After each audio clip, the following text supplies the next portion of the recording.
Mr. Governor, thank you so much for talking to Al Jazeera. I think it's safe to say that you are at the moment one of the most controversial political leaders in Indonesia. There were hundreds of thousands of people demonstrating against you. In the 20 years that I've been in Indonesia, I've never seen those big demonstrations.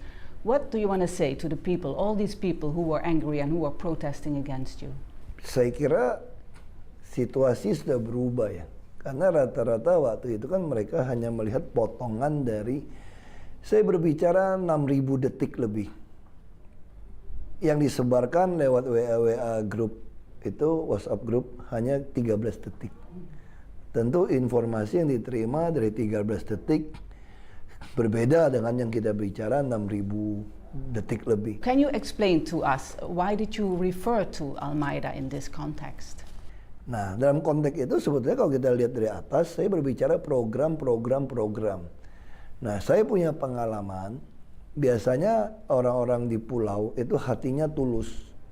Nah, saya bingung kenapa dari tahun 2014 hanya dapat 1 yang ikut program, 2015 hanya 1.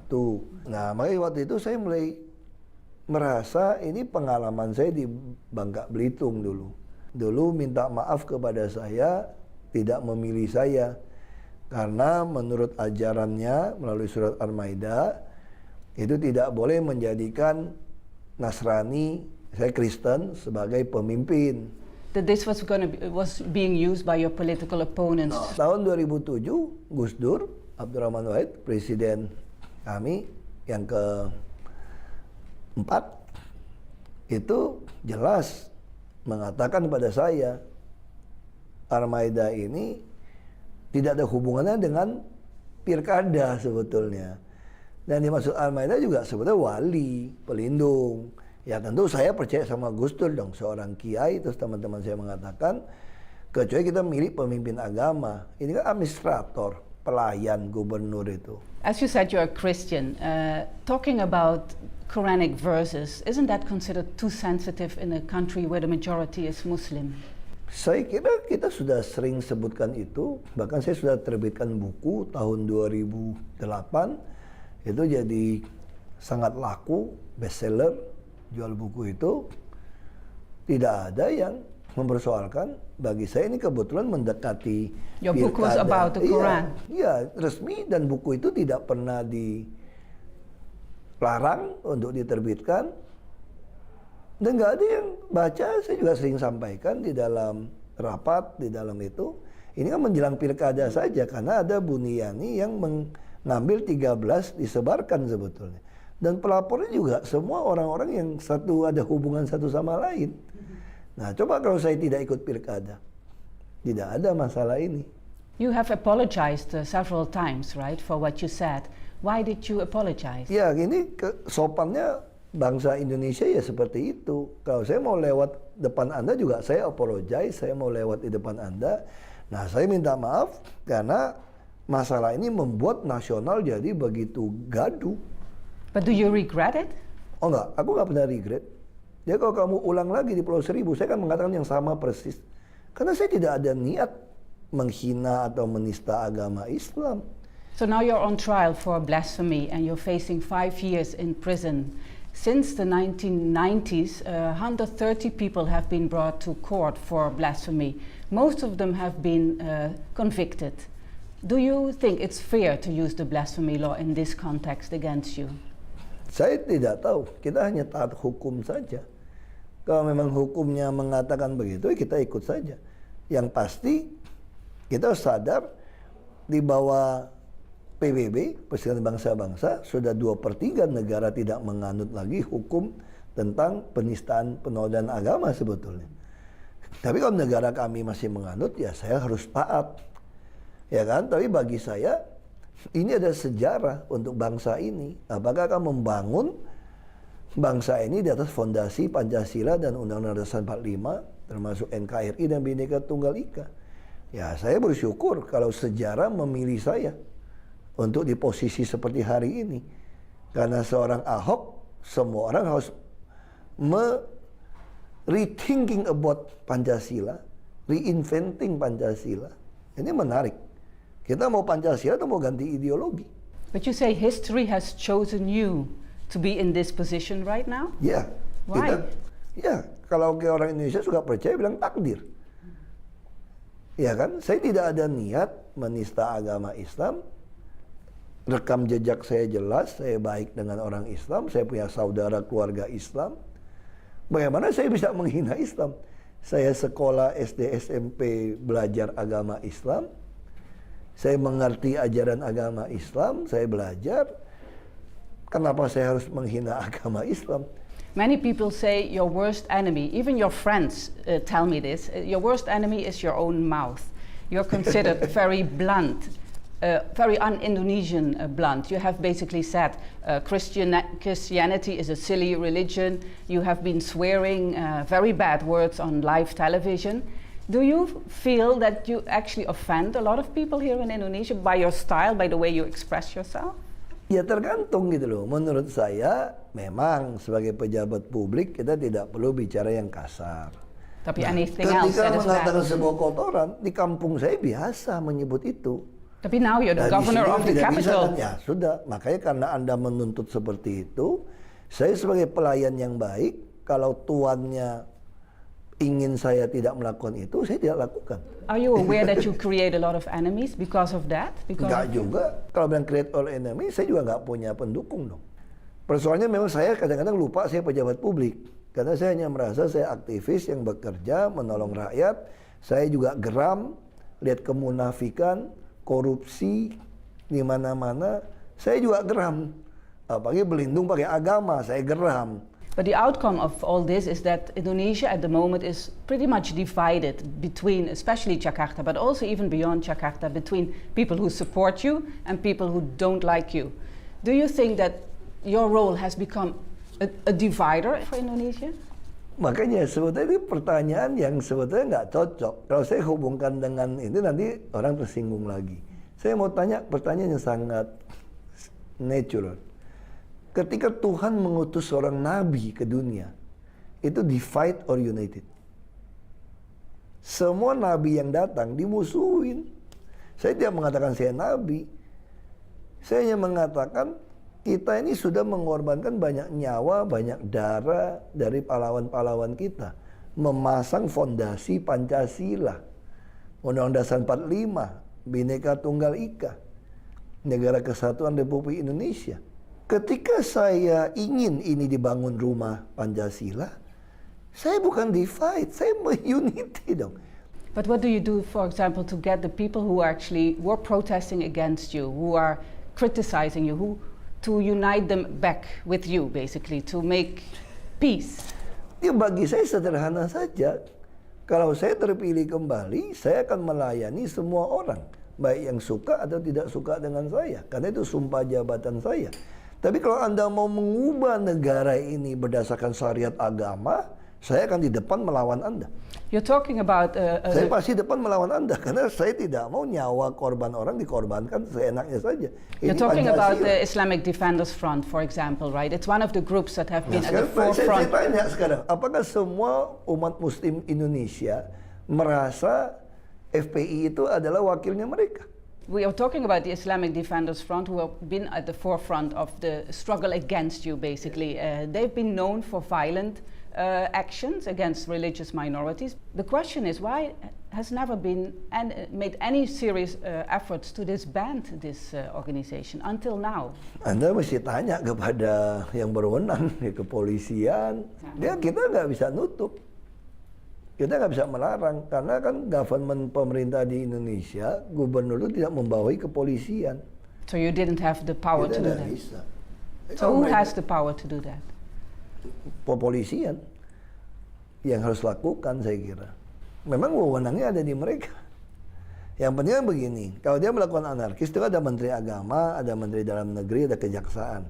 Ketika sebuah ormas atau apa melakukan sesuatu yang bertentangan, mereka harus diperingati. Ya kan, kalau dia enggak, ya silakan tanya kepada menteri, kenapa tidak? Saya tidak tahu.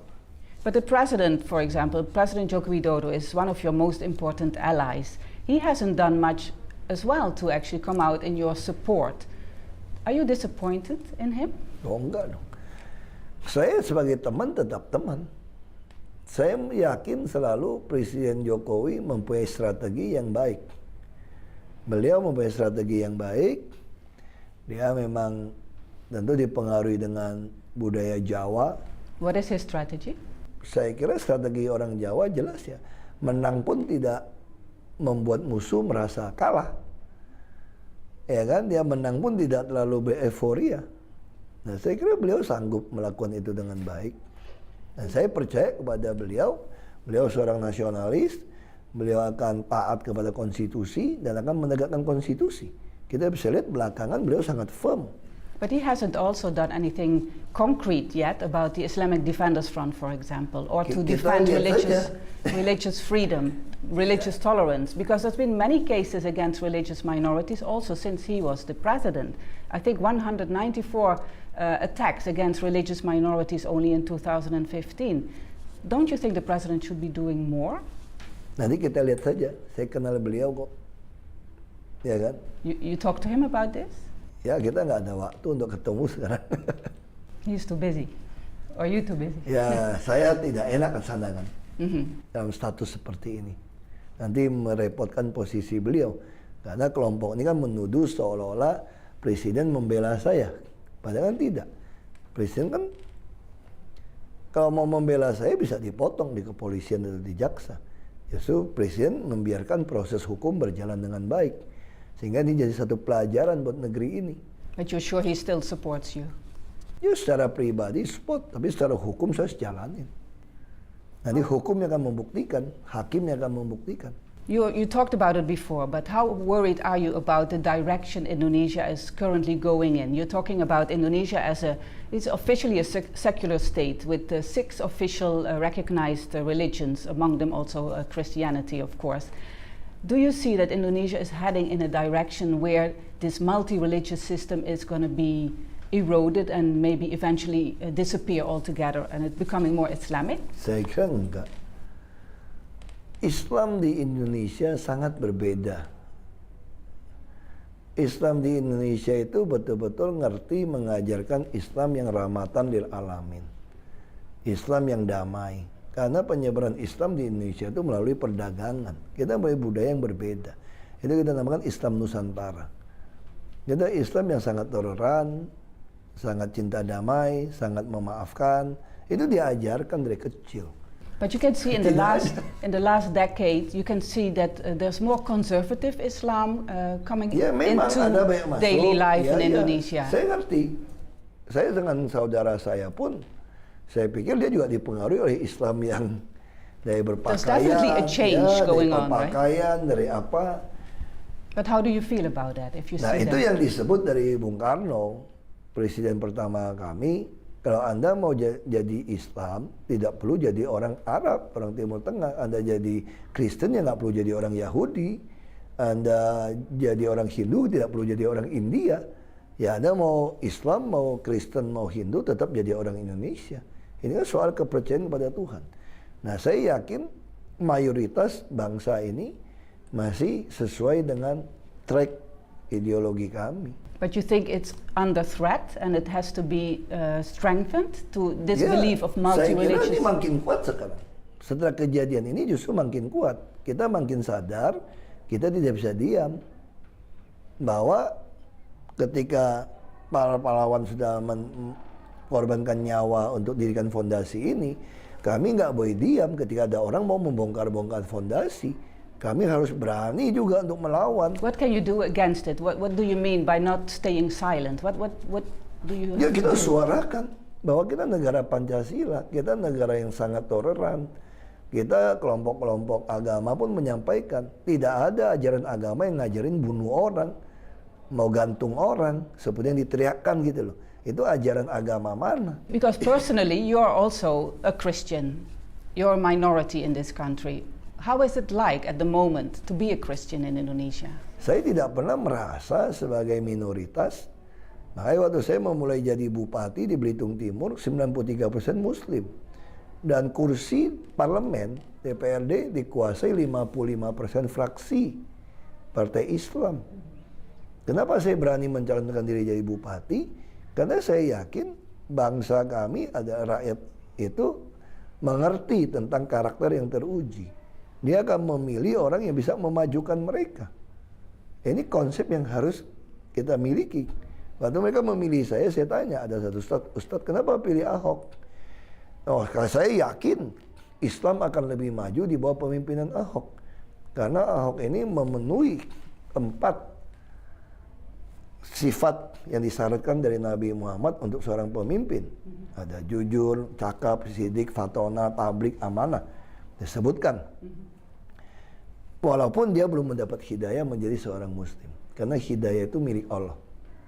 Jadi dia yakin kalau orang walaupun belum mendapatkan hidayah, kalau dia memiliki pengajaran konsep pembangunan yang Islami, maka umat Islam akan lebih maju. Do you think with the case against you and also all these people protesting on the streets, can you still be elected governor? Tidak, ya tahu Tuhan yang tentukan. Karena kekuasaan itu milik Tuhan. Tuhan yang kasih, Tuhan yang ambil. Because before Nanti this, kita tunggu saja 15 Februari. before this happened, you were really high up in the polls. It seems it was not going to be any problem for you to become the governor again. At the moment, after this all happened, your ratings went down. Ya, itulah yang saya katakan. Do you see it's a political Itu saya katakan attack? beberapa orang yang tidak suka dengan yang saya lakukan, orang yang tidak ingin saya terpilih jadi gubernur, menemukan cara untuk menggeser ini. So why didn't they want you to become the governor? What was their problem? Saya nggak tahu, mungkin karena saya terlalu memotong banyak korupsi, kita membuka transparansi, dan tidak ada transaksi tunai di dalam Pemda DKI, dan kita memotong. So you made a lot of enemies among the people who were corrupt? Ya, some say like that. So, but you still are hopeful that people will, despite this case, will still vote for you? Ya, saya percaya saja kalau nanti kita buktikan di sidang, saksi pelapor banyak yang palsu, dan mereka saling ada berhubungan dengan FPI, tentu masyarakat akan berpikir ulang. So it's all political? You think the Ya, attack saya against kira you ini is politik. Kalau political? kemarin kalau saya mundur, memang ada permintaan kalau saya tidak mau ribut kasus ini, saya mundur saja dari pencalonan, maka beres. So you didn't think Ya, about saya it? sih tidak ikhlas kalau Jakarta harus ditinggalkan ke orang-orang yang harapkan saya mundur. Why? Why was it? That would be the easiest Ya, option. kenapa hanya karena takut di fitnah kita harus mundur melakukan pekerjaan besar untuk rakyat. You're not only Christian, but you're also ethnic Chinese. A lot of people also in the Chinese community are very worried about the situation right now because there's growing anti-Chinese sentiments. Because some of them say maybe it's better Ahok stands down because it gives us trouble. How do you feel about that? Itu kalimat bukan saya dengar sekarang, sudah saya dengar sejak tahun 2004, 2005. Do you understand where these anti-Chinese sentiments come from? Because a lot of people here feel, of course, the Chinese own a lot of money, a lot Ini of udah dari business. zaman Belanda. So the sebetulnya. gap is very Dari zaman big. Belanda. Itu kan pemisahan. Ini memang diteruskan oleh beberapa oknum pemerintah pejabat kita. But do you think you can close that gap between the rich Chinese and the people who feel Yeah. jealous or envious about? Ya, tugas kami kan mengadministrasi keadilan sosial sebetulnya. Makanya saya sangat sosialis berpikir karena Pancasila itu adalah sosialis kalau kita berpikir. Nah, saya yakin kalau orang bawah ditopang, disubsidi dengan pajak yang orang kaya ini, maka ini akan menghilangkan gap ini. One problem with that is there's a lot of criticism on your eviction policies in Jakarta. You have cleaned the riverbanks basically because of the yearly floods in Jakarta. So there were a lot of slums, and these people have been moved to low-cost apartments, but many of them have not gotten a new house and they're now homeless. So people have called this policy quite heartless. What can you do for these people? How Sebetulnya do you kalau data itu respond? nggak betul. Kami tidak mungkin melakukan relokasi sebelum apartemen low-cost apartemen selesai. Jadi tidak benar kalau bilang nggak dapat rumah. Itu adalah orang-orang yang tidak KTP di sini. Tapi kalau dia KTP di sini pasti dia dapat. Not all of them. Not all of them, they don't want. Nah sekarang pertanyaan saya, kalau kamu kita pindahkan ke sana, kamu tidak mau, saya nggak bisa maksa. I heard from some reliable sources that you're nominated to have the Nobel Peace Prize this year. Do you feel you deserve it? Ya, saya juga dengar dari beberapa berita, saya lihat ada website orang bilang Ahok for Nobel gitu ya. Nah, saya merasa sebetulnya saya nggak pantas untuk terima Nobel ini. Masih banyak kayak misalnya Pak Syafi'i Ma'arif, yang bekas yang Ma'arif Institute, masih ada Gus Dur sebetulnya. You mean Islamic leaders in Jadi Indonesia? masih banyak sekali leader-leader yang menunjukkan pluralisme untuk memperjuangkan, misalnya Ibu Megawati, ya kan, kita lihat juga ada banyaklah pemimpin partai kita yang memperjuangkan itu semua. Ya So kan, you're ada not the Pak right Surya, person, you think? Ya, saya kira saya terlalu junior ya untuk dinominasikan seperti itu. Tapi ya tentu kita menghargai kalau ada orang menominasi seperti ini. Artinya kita sebagai bangsa Indonesia ada nominasi untuk Nobel. Because that would Saya be the tidak first tahu time. sudah diterima atau tidak, saya tidak tahu. Your political career, where is it going after your, suppose you're going to be elected governor in February? Do you have any ambitions to become the first ethnic Chinese president of Indonesia? Saya tidak pernah masuk ke politik dengan ambisi mau menjadi the first ethnic Chinese. Itu kan istilah orang kepada saya. Saya masuk ke politik karena saya tidak sanggup lagi menolong orang miskin. So the question is, do you want to become Kuncinya sederhana. the president of Indonesia? Kalau ada orang yang baik jadi presiden untuk memenuhi keadilan sosial, saya tidak mau jadi presiden. Tapi kalau tidak ada orang yang mau mewujudkan keadilan sosial, yang mau membangun rumah Pancasila, harus jadi presiden. Saya mau jadi presiden. Bukan karena sebagai etnis Chinese-nya, tapi dalam rangka untuk mewujudkan keadilan sosial sesuai cita-cita proklamator. Itu yang mau saya lakukan. Next time, next election, or? Saya tidak tahu. Saya sampai katakan kalau ada orang sudah baik, kayak Pak Jokowi sudah jadi presiden yang baik, buat apa saya jadi presiden? Buat apa? Thank you so much, Mr. Sama-sama. Governor, for talking to Al Jazeera. Thank you so much. Sama-sama. Thank you.